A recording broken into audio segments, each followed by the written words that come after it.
You're listening to the Faith and Other Oddities podcast, brought to you by the Raven Creek Social Club, where we talk about faith and other oddities.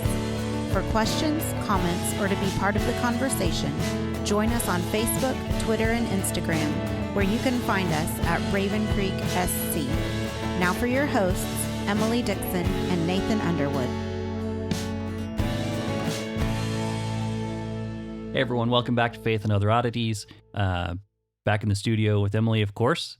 Who else? We've had other people in here, but you're usually here too. Yeah, it's better when I'm here. I like it. So, especially when we're studying the Bible, because you are a research animal, basically. Oh my goodness, yes. And this is like I can own that because this is like my mind candy. And yeah, I love this stuff too. And I mean, you have the luxury of, I'm no insult here, but you have the luxury of being a stay-at-home, non-mom. Well, stay-at-home mom with grown children, I guess. Yeah, well, and that is the thing. I get to stay at home and do this, and having the podcast gives me the excuse to basically tell people to go away and leave me alone because I've got to get this done. And I understand that. It's like, no. And right now I'm a working dad with two young ones, so I get to read the text that we're going through, right? And then have it forced out of my brain by 3 and 5 year old problems. Well, and when you're really trying to do some deep research, you've got to have those blocks of times to really dig in and study. And this week's passage is a great example of that because, good grief, it's. There is so much written about Deborah, but everybody wants to focus on the gender roles. Mm-hmm. And so instead of getting into the theology of the text, we get bogged down in things that I think are kind of superfluous. And I mean, don't get me wrong, that's an important conversation to have, but trying to get to actually what she wrote, not just who she was, that was... I had to go all around Katie's barn to get to where I was going. Yeah. And I'm going to guess because of like what we talked about through the week as you were prepping, we're not going to cover much of the gender stuff from now on. So like, I feel like we covered that pretty well in the last 2 episodes. Yeah, I do think when we do a wrap up, we probably need to go back because a lot of people do use this to, or Judges 4 and 5 to talk about women leadership in the church. Right. And so I think that might be a good topic for a wrap up to kind of dig into that. But I want to lay it aside. I want to focus on what's really in the Bible. Right. And that's because this is dense. And just to give an idea, normally I write 25, 30 pages of notes for a chapter. I wrote 65 pages of notes for this chapter. So be prepared. This is going to be at least a 2-parter, probably a 3-parter, maybe more, depending how many rabbit trails we chase. Sure. And we'll try to stay focused, but we'll also try not to just blow through notes in a dry way, like we try to do here. And so, hang on for the ride. But I think it's worth it, and I think there's some things that are going to be really good because here's what's basically going to happen: is I'm going to give you bits and pieces to a puzzle. And at the very end, they're going to all snap into place. And so you're going to have all the pieces to put in place, but sometimes getting the pieces might seem a little laborious. Yeah. But it's worth it. It's so worth it. I got so excited by the time I got to the end of this because I haven't seen anybody else draw these conclusions from this information. They may be out there, but because they aren't dealing with this text specifically, I don't see it written in response to Judges 5. Right. So let's talk about a few of the problems that we got because we do have some problems. And when you're studying a Bible passage, acknowledge the problems. I mean, don't act like it's just all wonderful and good. I think you've got to be honest. Well, I think the first problem we're going to see, and we talked about this too, is translation. Yeah. Because like you were telling me, like this is the oldest, one of the oldest texts we have, and so which is kind of funny to me that it's one of the oldest, and I never heard that until we started studying Judges, going through this study of it. Of course, I was always told that Job was the oldest, which has apparently been debunked. Yeah, like they're thinking they're no longer thinking it's the oldest, but that's for another day and another time. But But you were talking about translation because it's the oldest. It uses words that have gone out of style or can be done a couple different ways. And actually, I read this. I read through this in the the JPS, Jewish Publication Society, and the ESV. And first line of the song, totally different. I mean, totally different. And so I think, well, of course, the ESV I think probably tries to clean up the idiom for a modern reader, right? Because it starts out with when the locks go untrimmed in Israel. Okay, that's JPS. And the ESV is that the leaders took lead in Israel and the people offered themselves willingly. So, I mean, it's totally different. Completely. The first line is I don't understand. I'm not a linguist. Right. I'm not a translator. So I don't understand really how you get there, but I do have one question. I want to kick this off. The locks go untrimmed. Is that a reference to like forelocks? Or what is that? That's a really good question. And most, because I spent some time on this because this is a really good passage to illustrate how languages evolve and also to illustrate how languages use cognates. Now, a cognate, I think we mentioned this on a previous episode. It's a word from one language that shares a root and origin with a word from another language. And so this has become a huge point of debate. And I'm going to muddy the waters even more because there's a third translation that I actually like better than either one of these. Okay. And so... Well, before we get too far along in the cognate, just like we used in the past, we used dormant and dorme from French. Those share roots. So just kind of as a quick illustration, just in case anybody hasn't listened to the previous episode, I want to make sure that's clear. That they have because of that, they have a similar meaning in both languages. Yes. But slightly different. And if you're familiar with, your language and how it works, and you hear another word in a different language, like that dorme, you would make that connection. Right. And so it's not a big leap for anyone. And then when you think about in Semitic languages, which all come from the same family of languages, then the cognates are very close. And that's where all of this starts to become kind of confusing. Right. So, and before we go too far into that first line, the other thing we got to recognize, this is poetry. Sure. Poetry is not, it stretches the limits of language. Yeah. I mean, we even see that today.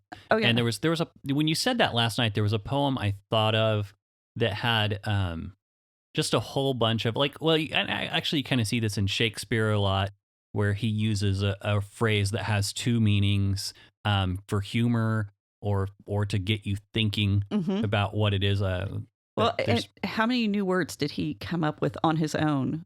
Because the way he manipulated the human language or the English language, and that's the fun thing of poetry is you can do that. There's also this expectation that your audience knows what you're talking about. And we have to recognize we're not Deborah's original audience. So we have to kind of filter through that. And then we aren't going to go there today, but we talked about in the past that covenant of symbols.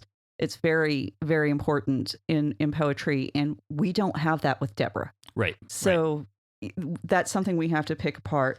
And the thing to remember is, though the individual words might have some debate over them, the themes remain intact. The message is still there. There's enough meaning kept in the language. We don't have to worry about, oh, well, can we even understand it? We can understand it.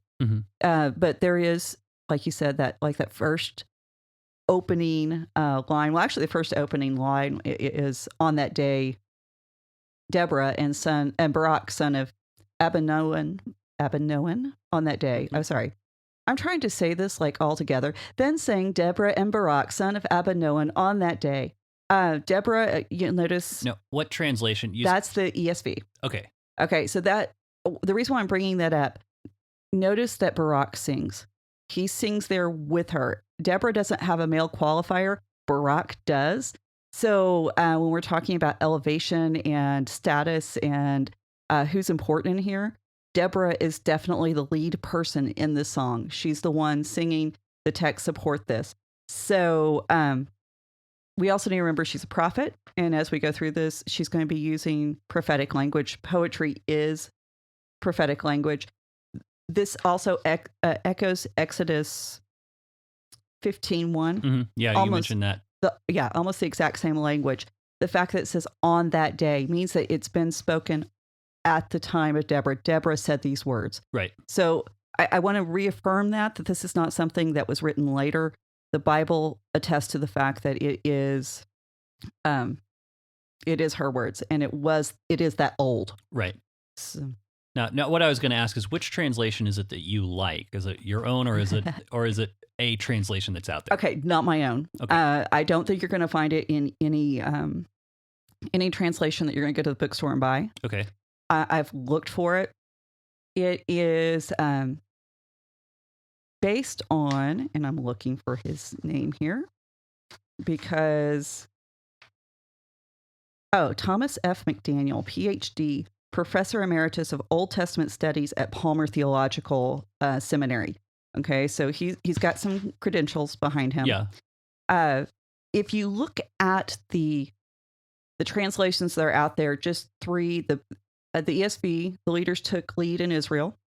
The Art Scroll that I've been pulling from says when the vengeances are inflicted upon Israel and the people dedicate itself to God, bless Hashem. So totally different. Yeah, well, and then similar to that, the KJV is praise ye the Lord for avenging of Israel when the people willingly offered themselves. Right. So that's kind of similar. The NIV is when the princes take lead. The International Standards when the hair grows long. The JPS when the men let their hair grow in Israel. So you've got all of this all over the place. The Septuagint when the princes rule in Israel. Now Webb he defends the reference to hair with the locks being free or long, and he said that it's an allusion to Samson. Okay. Now he also draws some similarities to and connections with the Nazarites as a whole. And that this would be a devotion to God, a symbol of their devotion to God. The problem is Samson wasn't all that devoted to God. Right. And the people themselves were devoted to God, which is kind of the whole point of Judges. And so I think that translation kind of flies in the face. The problem with this is we have this word, it's para. It's only in the Bible twice. Mm-hmm. Once is here in Judges. The other one's in Deuteronomy 32:42. So we have this nice little connection with Deuteronomy 32. And if you want to keep a scorecard, you're going to find that you can rack up a lot of points on drinking connections. Game, right? Oh, yeah. No. We do not endorse drinking games. No. So Deuteronomy 32:42 says, I will make my arrows drunk with blood, and my sword shall devour flesh, with the blood of the slain and the captives from the long-haired heads of the enemy. So if it's for people who are devoted to God, we have a problem. Why are they killing people devoted to God? Or are the enemies devoted to God and they're still killing? It doesn't work. Well, yeah. Well, I mean, do you get into the vessels devoted to destruction or devoted to wrath? I mean... Yeah, well, and I think that's what you have to do to make it work. You have to start doing those kind of gymnastics. Asking these questions. Well, I kind of wonder if it's a. I personally was thinking it might be a reference to Leviticus 19:27 of not cutting your forelocks, of when people are following God's law, and if you're following God's law, what are you going to be doing if you're an Orthodox? Well, they're not really Orthodox at this point. That's anachronistic.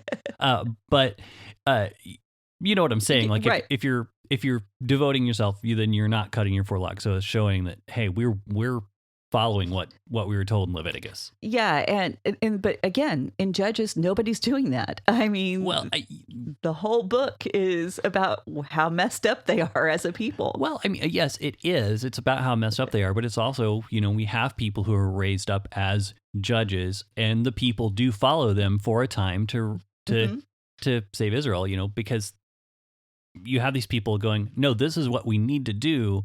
in order to be delivered from our oppression. And so then would people then follow in? Right. So yeah, and we don't know. You got the chicken and the egg equation that comes in there, and which came first? Were the people devoting themselves to God, and then Deborah was raised up, or was it begins to really create these problems in the timeline, in the context, and so now going back to that cognate. Well, basically, what people have said, what translators have done in the past, they said this is an Arabic cognate. There's several references to it from Arabic literature around that time and after. And the typical definition is leader or long-haired, or it also means to let alone and go and let go. So, yeah. But if you rule out, you can rule out the long-haired, because when Arabic warriors fought, the first thing they did was shave their head. So it doesn't make sense that this would be used. You could rule out the long-haired enemies. Yeah. Okay. Yeah. So that just doesn't work. Well, McDaniel. Well, I do have another question about that. And I'm just speculating here. You probably have. I should probably just let you go with this. But it's like, would it be that the oppression is so complete that they don't, like, the Arabic warriors don't actually feel like it's actually much of a fight. Like they need to, yeah. Like, yeah. Well, and I probably not, because of where we're going, but Okay. But these are the ways you work through a passage when you're trying to translate, particularly when it's a tough passage, and when it's one that raises so many questions. Right, you just throw everything at the wall and you see what sticks, and you kind of you do this process of ruling out why does this one not make sense, why does this one fit better. But Daniel cites P.D. Miller. P.D. Miller is a professor Old Testament emeritus at Princeton, and he's the former president of the Society of Biblical Literature. Okay, good chops there. no slouch. Yeah. He says it's not an Arabic cognate. He says it is an Egyptian cognate.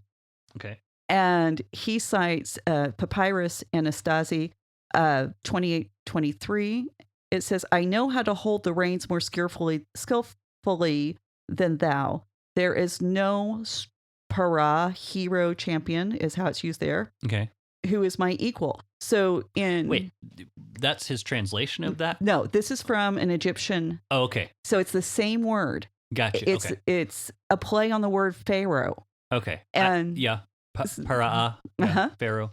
Okay. So he's saying in the Egyptian we have the same word, same lettering, everything that makes it work. Pierre Baudouin, I'm probably butchering that word because it's French and I don't do French. I barely speak English some days. Well, if they would just pronounce all the letters that were there, it would be much easier. So he literally wrote the book on Ugaritic. By the way, Ugaritic, I've referenced it before, it's the language of the Amorites. Right. So this is a cuneiform alphabet. Now, and Ugaritic it's actually kind of more recently discovered language, isn't it? Yeah, it's a newer language that we're really getting into. It's an older language, yeah. but it's just recently discovered a lot of documents that have allowed us to see what the culture was like surrounding Israel at the time. Precisely. We're still learning this, and we're still picking through. Yeah, which is why many of us have not heard about this stuff until now, because we talked about this in the first episode, like how long it takes stuff to get out of the academy to the pulpit is amazing. Yeah. Oh, yeah. Well, and the thing is, what's going on right now, we have a lot of information that's kind of leaking out of the academy, just little bits without a whole lot of context. Mm-hmm. And so we have, I'm going to affectionately call them the wingnuts on the internet, who, they'll take a little slice of this and run without the context. And this is the reason why we have to be careful. And this is why I always try to give who the sources are. Right. Because especially when it's something this controversial or this new. So, we've already had two really good sources on this translation. Pierre, that's all I'm going to refer to him as. Well, I was going to say this real quick. You're talking about the wingnuts, and most of the people who are doing this are the same guys who want to say the Bible's plagiarized, that, the zeitgeist type stuff. Yeah. And they want to talk about how if there's anything that the Bible repurposes, then then now we can't trust the Bible. We can't trust the Bible. But where if you look at it as the Bible being polemic towards these other cultures, then it makes a lot more sense. And Heiser has I've referenced this before on the show, but he works on, I think it's Psalm, is it 82? I can't remember which one. Well, he does a lot of work with Psalm 82, but I think it's a different one you're referring to. But he has a episode where he goes through a couple psalms that repurpose some of the Baal cycle material, and I can't remember the numbers off the top of my head. We'll put that in the show notes. Fantastic if you want a good treatment of how to shut people down. Who want to go with that whole the Bible's plagiarized. Well, and I think the other side too is not only do we have the wingnuts who want to shut it down, we have the Christians who want to take it too far, and so it's the two sides of the same coin. And then there's the third side of that is the Christians who want to say, "Oh, those lying academics," right, right, which drives me even more insane than both of those other sides of the coin. Those other two, because you do not devote literally decades of your life to studying dead languages without it being something you adore and are passionate about doing correctly. I mean, and as I was getting ready to say, Pierre, he spent 30 years excavating in Syria. And so, he is the professor at the Institute of Semitic Studies in the College de France. So I'm sure, it's not something you just wake up one day and go, I'm going to bring forth this crazy theory about some tablet that somebody else found and I haven't even had a chance to look at. Or I know 2 words from it. Yeah. Yay, look at me, I'm so smart. I definitely, that frustrates me because it is, and again, you'll hear me harp on this a lot. Just people we don't appreciate our scholars enough, or we overappreciate them. But never monetarily. No, never. Well, and I consider myself, even though I get to do this kind of quote unquote for a living, that I get to dig into this, I'm not an expert because I'm good enough to be able to use the tools to vet other people's work. We're an aggregator. We are. We're basically, we are taking you are taking the best of other people's work that you can find and putting it together in a way that makes sense. It's not original information to us. Exactly. And when it is original, then I want to try to point that out so you can go, well, that's Emily. And you can dismiss it. Just hypothesizing. The people who do this, they work on this at a level of intensity that I just don't have the discipline for. And that's what I get to do. I get to go back and look at their stuff. And there's sometimes I can look at people's use of the Greek and Hebrew and go, hey, they're way off. That's what I know how to do. I can look at other people's use of the Hebrew and Greek and go, yeah, that's accurate. I can trust them because they represented the data accurately. So anyway, back to Pierre. When he's looking at this passage, Judges 5, verses 1, what does this mean? Is it the long hair, or is it leaders? Is it the princes? He cites, it's called the report of Wenanmum. Okay, sorry. It's Hebrew. It's Egyptian. And it's so weird. Try that again. What is it? Report of Wenanmun. I can't even read my whole slide. Like trying to say anemone. I know, it is. Weenamun. There we go. We got to get the syllables in the right order. Yep. Okay, so for anybody who's ever been called on to read the Bible in Sunday school and you felt like a total idiot, just know I totally butchered that, and this is going to go around the world, and so don't feel alone. That's me, by the way. I feel like an idiot when I try to read out loud. Oh, I don't read aloud well. If anybody who's watched this. And this is her own notes. Yeah, this is my own notes. I should have done phonetic markers and probably confused me even more. But yeah, we should probably move on. Yeah. So anyway, I just wanted people to realize, hey, we all do it. So anyway, in this report, it's an Egyptian story. It's from around the time of Judges, and it describes this journey of an Egyptian priest who's traveling up the coast of Canaan. Okay. And he's supposed to buy lumber from the Phoenicians. And again, we have this word in there, para, and in the story, it means hero or champion. So he sees that as a connection, why we should look at hero and champion to be the word here in Judges. He also cites there's a seal that was found in one of the digs in Beirut, near Beirut, in Beirut. Evidently, I can't talk at all now. Well, you're using words from every language. The pronunciations. Well, yeah, everyone puts a different emphasis on the different syllable, but the seal is to the hero. It's la para, to the hero, and so if we read this as an Egyptian cognate, and even in the Ugaritic is dealing with the Egyptians, then we have a translation that fits not only Judges 5, it also fits Deuteronomy 32:42.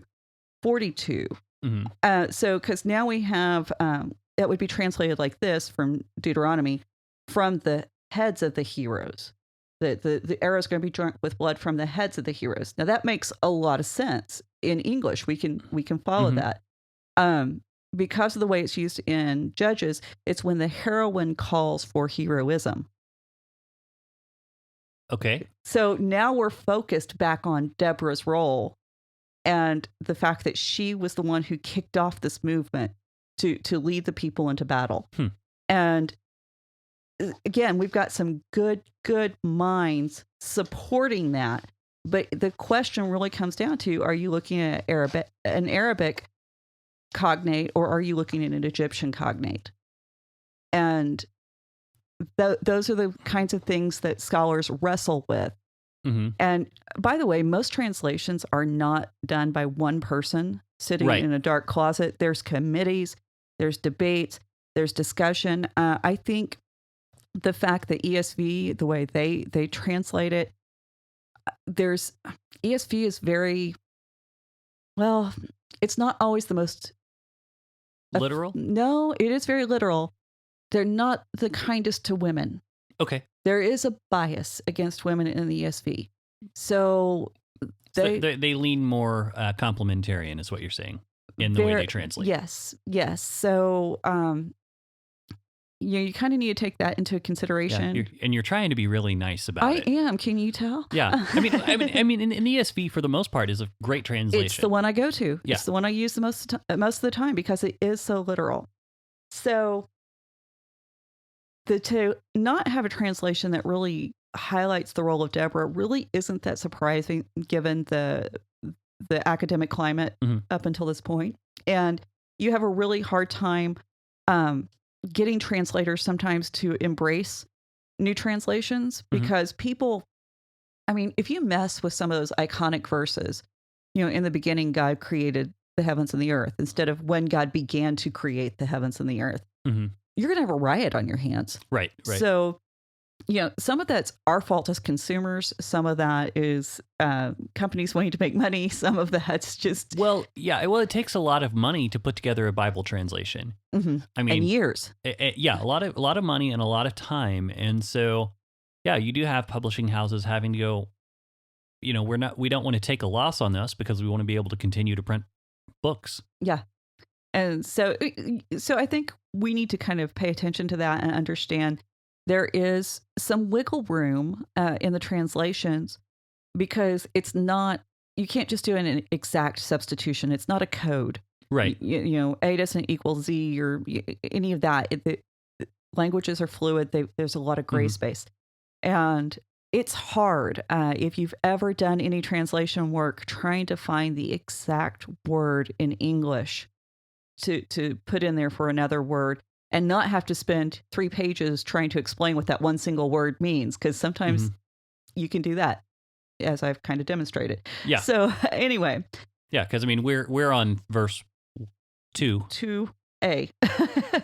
Well, yeah, we're on verse 2a, and we're running close to half an hour already. Already? Okay. And no, I mean, I'm not complaining. I think there's a lot of great information. Like I'm enjoying this.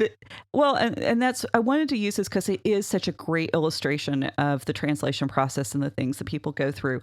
Now, we're not going to break down the translation issues with every single verse. No, there's like one other spot that is important, and we're going to see why that is a really important distinction. Mm-hmm. But sometimes I think it's good to do a single verse in a passage we're studying to show you how deep you can go. Because I didn't go all the way to the bottom of this rabbit hole either, just so you know. As if anyone has. Right?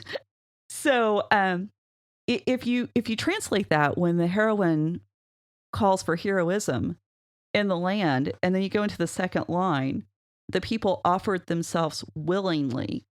Now, this kind of, like I said, it refocuses the role of Deborah, but it also refocuses how we're to read the text, because Judges is a prophetic book. So when the heroine called for heroism, the people followed the call kind of idea? Yeah, they were willing to respond to her as a woman. She's not having to coerce them. They're being, they're doing it out of the goodness of their heart. And this kind of also decimates that argument that Deborah was teaching privately in a secluded area, and as such was respectful. She's making a call to the nation, not just to Barak, but to the nation to respond. Right. And we need to remember that she's not some lesser being or some lesser prophet than any other prophet that went before. You have an encounter with God that elevates you, period. It doesn't matter. And as we go forward with this, we need to sometimes forget that Deborah was a woman and just view her in the role of judge and prophet.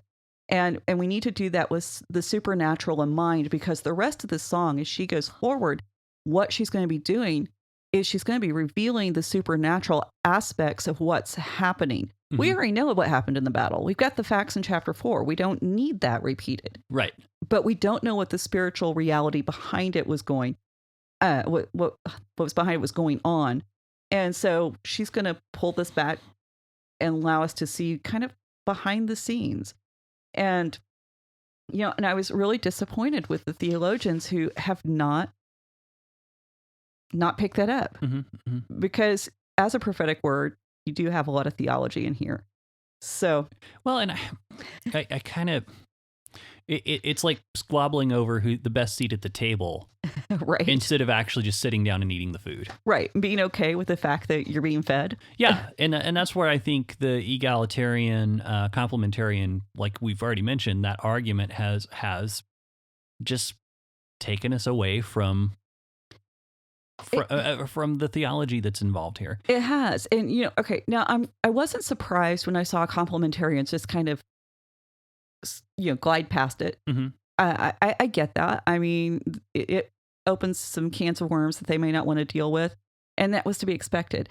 When I saw the egalitarian side pick this up and focus solely on the gender issues and say, hey, look at us, we're great theologians, we know how to exegete properly, and we're going to talk about this, I would have been happier with them if they would have said, hey, yes, we do know how to do good exegesis. We know how to interpret scripture properly.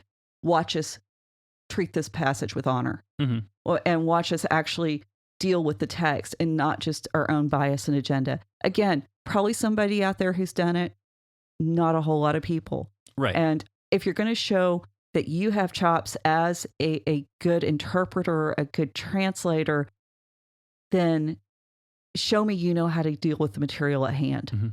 And so I would have found them to be a lot more credible if they would have actually dealt with what was in the text. Right, exactly. So, exactly. Again, arguing over the seat at the table instead of just sitting down and enjoying dinner. Yeah, so, this is my pet peeve because the text is fascinating. So, okay, moving on. And we're now in verse 3. Deborah makes this call, "Hear, O kings." She's addressing kings. "Give ear, O princes." She's talking to royalty. This is what prophets do.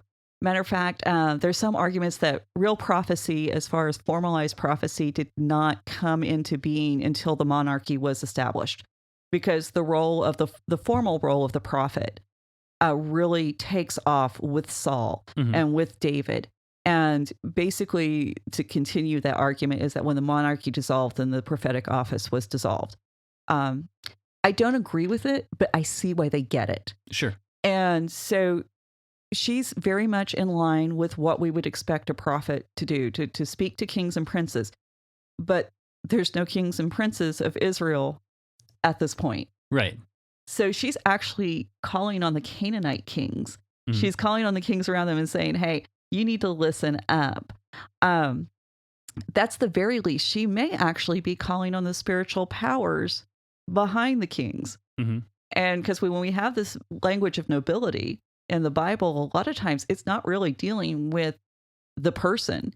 It's dealing with that spiritual force that they represent. And we're going to flesh that out as we continue. Fair enough. So real quick, I know so we wouldn't go a lot into translation details. That's okay. But verse 3b, this is, I'm calling attention to this because we can translate this to the Lord I will sing.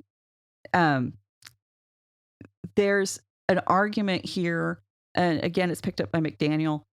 Is it, I will sing, and she's singing this before the battle to describe what's going on, very much as a prophetic word before all of this happens? Or is this being sung after the battle? There's some debate there. I tend to lean with after the battle just because that's what we have with the Red Sea. Sure. And we also kind of have it in that order in the text. We have it that order in the text, but which came first, the chicken or the egg? Yeah. No, yeah. But if you read it as before, she's actually saying, I will attack and I will fight, not I will sing.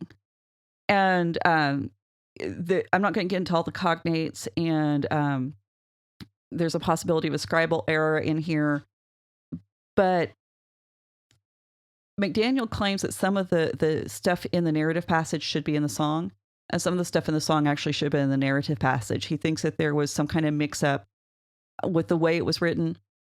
Okay, maybe it's old. Yeah, who knows? I mean, well, it's old, and it was likely oral tradition for years before it was exactly put down. Exactly, and if it was written before, and it is a call to battle, which we have other ancient documents that are calls to battle, then it's very much the language is, it's proper for it to be, I will fight, I will attack. And now if we're looking at it as a song afterwards, now we're looking at a hymn, and the language changes a little bit. So I will sing makes sense. Yeah, and I want to throw this out here too, because you know how Christians love to over-spiritualize everything that sounds churchy. The word hymn, this is, I'm going off on one of my little pet peeves. Go right ahead. The word hymn is not, it doesn't originate with the church. It doesn't originate with a hymnal.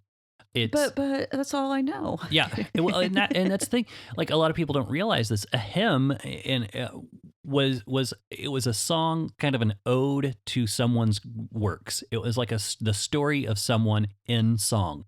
Right. And so in Greek, you would have like the hymns of Heracles. You'd have hymns of Zeus, hymns of all the gods and goddesses. You'd have hymns of their heroes. You know, it was a common word, and it was a specific style of song. Like we would have the ballad or the ode to, or the ballad of these different characters. And they were actually written before a lot of the stuff we have recorded in the Bible. So they did not originate with us. Yeah. So this is the word hymn is something that was adopted, and then we've taken it, and and it wasn't even like hyper spiritualized by the church even until, years after the Bible was written, like centuries after the Bible was written. But in English, we think of hymns as something that is specific to what only the church does it. Well, and also Psalms too. Psalms. The word canon in Hebrew, not in Hebrew, in Greek, you would have a canon, which was a list of books that you needed to read in order to be well educated. And so that anyone could have a canon, and they could explain that what their canon was. And, if you were a teacher, then all of your students were expected to read that. It didn't refer to the Bible. Now we talk about the canon. We're talking about the Bible. Right. And so unless you're a real big nerd and you want to talk about what actually fits within your fandom's canonical material, right? What can just be counted as like fan fiction or alternate universe, or but that that's still used a little bit, especially in the comic book realm, in video games, and I think it's kind of it's a little more a nerddom. But no, so yeah, psalm and a psalm is just a poem set to music, right? It doesn't necessarily have to have a heroic theme. So I just want to throw those things out there so that we can understand that this is not like. And she's not sitting around with a hymnal. Right. Well, I didn't even have that image in my head until now. Thanks. No, it says right here. We're to hymn 435. Well, and the thing is, how you read. What genre does this fall in? It's the difference between. Are we reading The Onion or are we reading the New York Times? So the way they use words are different. Are we reading an actual news report or are we listening to a song? And, there's a great line. All the papers say that Ma Teresa left her jobs happy with... Ma Teresa's joined the mob, is happy with her full-time job. Yeah. The primitive radio gods, standing outside a telephone booth with change in my pocket is the name of the song. But I mean... the words mean something different in the song than they would if we saw them in a newspaper. Yeah. And so we've got to keep that in mind. So if McDaniel is correct, and this is a call to battle, now we're changing the entire meaning of the song as we know it. And I kind of get where he's coming from. I can't say I can go completely there. I think he brings up some interesting points. I do like that first line so much better because it does answer the problem we have with Deuteronomy 32:42. And when you have words, when you have a solution for a word, you want it to fit in both places or every place it's used, actually. And but I wanted to just acknowledge this is out there because one of the reasons why we tend to go, oh, well, it's afterwards, is because of our own bias, this idea that women didn't go into battle. Okay. And this is something I think the church has really propagated with the idea of Deborah, oh, women didn't go into battle. This is unseemly and it's improper. No, I did some research this week, and I believe the name is Tamuris, defeated Cyrus the Great, and she was a woman. And she had his body found, beheaded, and then stuffed it in a wine bag full of blood. Now, Cyrus the Great was a pretty big deal, and here he is defeated by a woman. Right. So Alexander the Great's sister used to go into battle with him and was highly feared. And that's just two. I mean, there was list and list and list, but I wanted to go with some names we recognized. And then, of course, we have all these women warriors who were buried with their armor and their weapons. And, now that we know how to tell the difference between a male skeleton and a female skeleton, and we aren't just going by what they have with them. Right. Where before, oh, well, she has, a needle and a thimble, so it's got to be a woman. And he has a sword and a shield, so it's got to be a man. Yeah. Now we can go, wait a minute, there's something else going on here. And I hadn't considered that, but that makes a lot of sense. And these are the things that when we realize we come from a totally different place of being able to observe what's going on in the Bible as far as archaeology and the translation work and the inscriptions and things. We have information that was not available in the 1800s or the 1700s. Yeah. And it is amazing like how the advancements really do help. And it's like, and it's weird because we're getting farther away, but we know more. Right. Like that just blows my mind. And I think it's fabulous because I think it shows how we are taking this history seriously. And but even if McDaniel isn't completely on target with this, what this does, it illustrates the idea of music and warfare being interconnected. And just a few places in the Bible where this happens.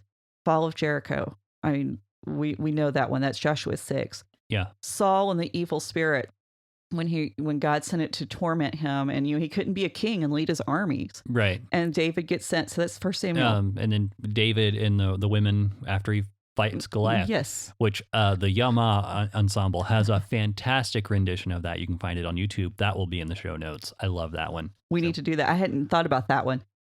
King Jehoshaphat, where he sends the band out first. And if you grew up on Gospel Bill show, you know that one, that story.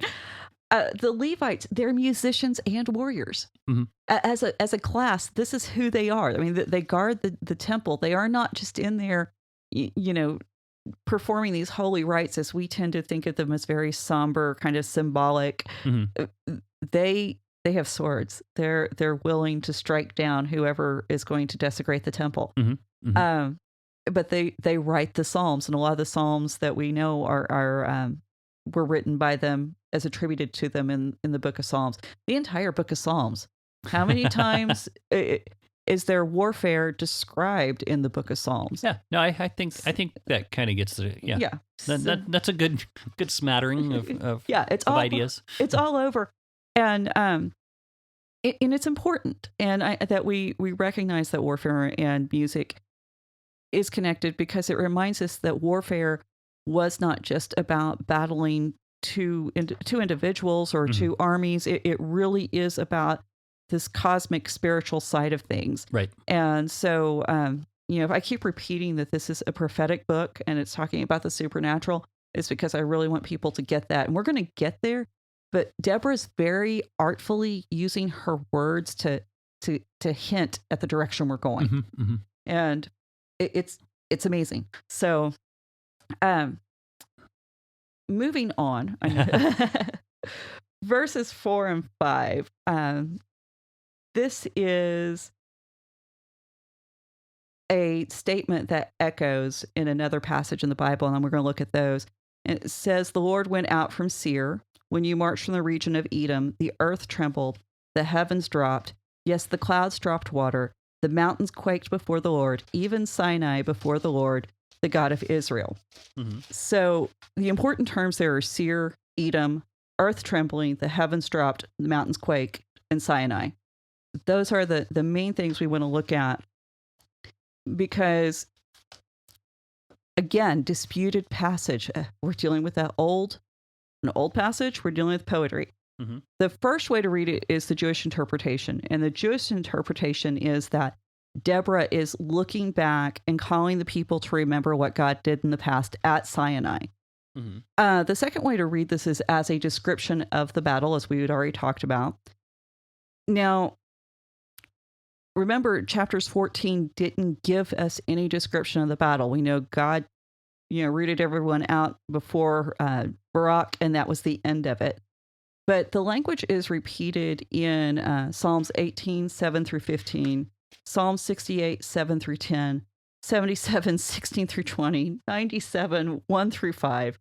They're all remembering Exodus. Mm-hmm. But then you also have the same language, the same terms in Amos 9, verses 5 and 6, Habakkuk 3, Zechariah 14, 1 through 5.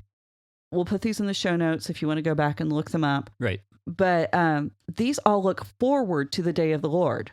So you have this interplay between what happened in Sinai when the people were delivered from Egypt, mm-hmm.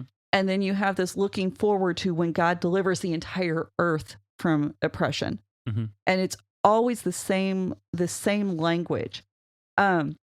Seir is a mountainous region. It's inhabited by the Edomites. Deuteronomy specifically tells us that this is the land that was allotted to Esau. That's Deuteronomy 2, 8 through 12. Mm-hmm. This is the area where you're going to find Petra, for anybody who knows what Petra was, which one day I'm going to get there. Canaanites lived there. Now, one of the fun verses that's also, and this is just a real quick aside, because I think it's one of those little winks in the text. It's like, it doesn't really mean a whole lot. It's just, are you paying attention kind of thing. And in Deuteronomy 1, the children of Israel had fought the Amorites, and they had lost. Mm-hmm. And verses 44 says, "The Amorites who lived in that hill country came out against you and chased you as bees do, and beat you down in Seir as far as Hormah." Now, the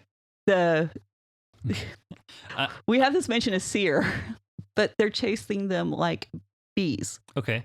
Deborah means bee. Okay. So it was kind of like this little connection that may not mean a whole lot, but it's fun to think that when we're talking about the region of Seir, we do have this connection to bees. So don't want to make too much out of it, but these areas are very important when we talk about warfare in particular for the Holy Land. Right. So when we...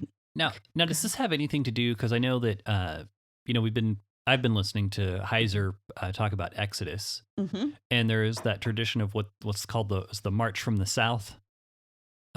You're on it. Is that what she's referencing? Is that, like you said, the Sinai stuff, and then she's not just talking about this battle, she's talking about God moving Israel into the promised land. Right. Well, Deuteronomy 33:2, the Lord came from Sinai, dawned from Seir upon us, shone down forth from Mount Paran. He came down from 10,000s of his holy ones with flaming fire in his right hand. Well, and one of the things that I think this suggests is that maybe Deborah might have known her history and might know a little bit of the Torah. Yes. Yes. Well, and that the what you're bringing up is very much a part of it, because we're talking from the March of the South. Now, who's the Lord in this area? It's Baal Zephon, Baal of the North. Okay. So this is very much the God that's fighting here is not your God. It's not the God of Canaan. This is the God who's coming in and invading your land. She's setting this up so that you know the God who's getting ready to take or has taken action on behalf of the Israelites is distinct from anything that's there. And to set it up this way, to call the people to remembrance, is fabulous, and it has a lot of power, but there's even more to it than that, because let's just look at Habakkuk 3 right quick. Habakkuk 3 verses 3 and 4. He came down from Teman, the Holy One from Mount Paran. The splendor covered the heavens, and the earth was full of his praise. His brightness was like light, rays flashed from his hand, and there he veiled his power. Now, Holy Ones was mentioned in both of those passages. The Septuagint, which we've discussed what that is before, translates this as angels. And Psalms 89, 5, and 7, the Holy Ones are used to describe the divine council, and they're warriors on behalf of God. Okay. And the appearance of God on earth to demonstrate power in war, the light and the fire flaming from his right hand to Deuteronomy, rays flashing from his hand in Habakkuk. What's Barak's name? There's, again, that connection. Barak is lightning. Yeah. Deborah, if she was a fiery woman, or the woman of the torches, again, we have this. Okay, yeah. So this connection to fire and lightning, and that they are actually representatives of God's glory on earth. Exactly. And it's here in this battle that it's happening. And is it just when they come out of Egypt? And the connections continue to build, because right after this, Deborah's going to go into this list of the tribes. Well, Moses addresses each of the tribes in Deuteronomy 33. And of course, in Genesis 49 too, Jacob addresses each of the tribes. So the placement's revealing that you're supposed to be remembering, but you're also supposed to be looking forward as God acts in the present. And this is going to be important when we get to Gideon, because Gideon is very much his first encounter with God. Well, where is God? He hasn't shown up. Yeah, and not to get too much on the egalitarian train. I know that I know, but when you have her giving this blessing where she lists all the tribes, it's very much like it's like you said, it's echoing that, but she's taking on what would be a father's role. Yeah, considered to be a patriarchal role. Yeah, in this. And so basically you have God saying, I don't care who blesses my people. If you're following the law and being a blessing, I will honor you. It's that's what I'm seeing here. Oh, definitely. And that's the thing. Deborah, in inhabiting this role, she's saying, I have a right to, and she's going to really confirm that as we get further in, and she's going to give evidence that you need to listen to her, and that God does have favor upon her to call her to this place. Now, because we do have this positioning of before and after, to understand that this is describing a current event, we have in verse 4, the second part said the heavens dropped. Yes, the clouds dripped water. That didn't happen in the Exodus. We don't have that going on. So, but who's in charge of rain? Yeah, back to Baal. back to God, saying no. Your Baal doesn't control the weather. I do. Well, and this is where we begin to get some information about that present situation, that battle of Sisera. What did it look like? And the no waters fell in the crossing of the Red Sea. The waters fell upon Pharaoh, but they didn't come from the clouds. They came from the sea crashing back together. And so there's this idea of continuity, that the sea waters and the rain that fell, because we're going to get further in, we're going to find out that basically the Kishon River, which is normally just a little piddly stream that you go and step across, a flash flood moves through, and that's what wipes out Sisera's army. Okay. And where, we didn't have any of this information in 4, we were getting it in 5, but for God to take command and control of the water. So are you saying that in 4 it says, and God routed them? Are you thinking, is it suggesting that the flash flood is how God took care of it? Yes. Okay, and we've got enemy leader from a foreign country. We have chariots, and we have water overwhelming the enemy. We're right back there in Exodus. Yeah. So, and then even to go even farther, so she's not even just taking on like a patriarchal role. She's taking on a Mosaic role. Very much. Very much. There are so many connections between her and Moses that you cannot doubt that she is, she's not just some woman who happened to get chosen and God couldn't do any better. She is literally, fulfilling every leadership role that Moses took on. And I think we forget that. With the exception of just straight up giving the Torah. Right. He doesn't give the law, but as far as, we've got the prophetic, we've got the general military leader aspect, we've got her being the deliverer of the people, all of this stuff she's doing. Yeah. And we talked about last week how, she was on the hillside with her arms lifted, not necessarily with her arms lifted up, but like Moses when he had his arms lifted up. So we can't act as if she just happened to be the one who sent the summons to Barak. Right. That the text does not support that in any way or shape. And she's very much possessing this role, and as we get into it even further, she's going to make a point to make sure you understand this is who I am, and I have a right to this. So, she's setting us up here at the beginning to look back at Moses. Yeah. Now, she doesn't know what's going to happen in the future as far as Habakkuk and all of that, but she is making certain that we understand God's at work here and now. And as we go through Judges, that's really the hope and the cry of the people. Can God do what he did then today? Yeah. And this is the sign she's offering the people. Yes, just like he did this for us coming out of Egypt, he's doing it for us now. It makes me wonder how much importance this story had in earlier Judaism versus where it is today. Because it seems with all the symbolism and everything that it might have been more important to the people. But to be one of the oldest parts to be preserved, it was preserved with the Song of Moses there at the sea. So Exodus 15, Jacob's blessing over his sons, Genesis 49. I'm trying to remember because there's 5, and they're all from that same time period. And they informed the theology. Yeah. This is one of the oldest claims of monotheism that we have in all the world. Right. She was the one, she was one of the top 5 to basically inform people, this is what it looks like when God responds to his people. Mm-hmm. And this is the reason why she goes on. She tells the musicians, sing this song. The musicians at the well, sing this song, because our people need to know this information. Right. And when you consider that it was probably that guild of prophets that we talked about on the previous episode that preserved it, this was a huge part of the theology. There's no way for it not to have been. It wouldn't have been saved and preserved this well.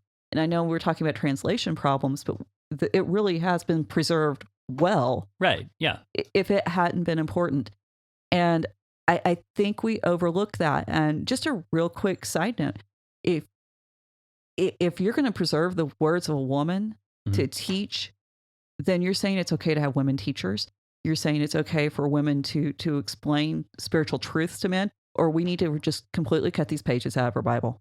Right. And here's my hope to anyone out there listening. What I hope is that, I know we talked a lot about egalitarianism, and we're probably going to touch on it some more by the time we're done with this section. But whether you're egalitarian or not, try to set those things aside, and as we work through the theology of it, and you can agree with the other stuff on another day with another topic. Right. You can message us. We may respond. Probably will. But I just want everyone to just listen to what's actually being said about the theology, because I'm finding it fascinating. I know we barely touched on the theology part of it on this one. We really just mainly talked about translation issues and the place of honor that the song has and how it fits in the timeline. But as we get more into theology, because there is some really crazy stuff in this passage. Oh my goodness. I'm excited about it. Y'all are going to be, I think by the time we get there, you're going to be so happy about it. But this was all important. It was not wasted, because this is going to help us. It influences how we read it. And we need to be reading it and recognizing this is a culture where Aksa could go to Caleb and say, give me a gift, Daddy. Mm-hmm. And he gives her not just what she asked for, he gives her over and above. This is a culture where women, it's not surprising that a woman would go into battle. Mm-hmm. And so we've got to take off some of our ideas about women in the Bible and just deal with what is in the text, so that we can embrace the text more fully, because that's how you honor the text, by embracing it for what it says. So absolutely. Anyway, well, I'll quit preaching. I'm not. No, you're doing fine. I think that's a good setup for where we're going. I did not expect to spend that long on 4 verses, right? But it's well worth the investment, because that does give us a really solid foundation. It's going to move faster from here. Yeah. No. Yeah. And again, I'm not complaining. I think I had a great time. I thought it was all interesting, but it gives us a great solid foundation to move forward next time. So, but yeah, thanks everyone for joining us. Next week we'll get deeper into what the text actually says. Well, I mean, we were talking about that, but we'll get into some less speculation. Some less speculation, less craziness. I won't geek out on the grammar. Fair enough. Well, even that was, I think we did a good job. So, but yes, thanks for joining us. If you want to be part of the conversation, hit us up on ravencreeksc.com or Raven Creek SC on social media. You can find us there. If you go to the website, you can find, again, show notes, companion pieces, just different stuff that's out there. Other podcasts. We, Commentarians and Change My Mind with Luke T. Harrington, and Commentarians with Joe Zaragoza. So yeah, be sure to go check those out. It's going to be a lot of fun. It has been a lot of fun, and will hopefully continue to be. Depends on how much coffee we have. So, speaking of which, in the meantime, we'll see you there, and have a great week. Bye. Bye. You've been listening to the Faith and Other Oddities podcast, a Raven Creek Social Club production. Don't forget to follow us on Facebook, Twitter, and Instagram. If you like what you've heard, please write us a review on iTunes, or consider supporting us on patreon.com/RavenCreekSC. As always, thank you for listening, and don't forget to join us next week.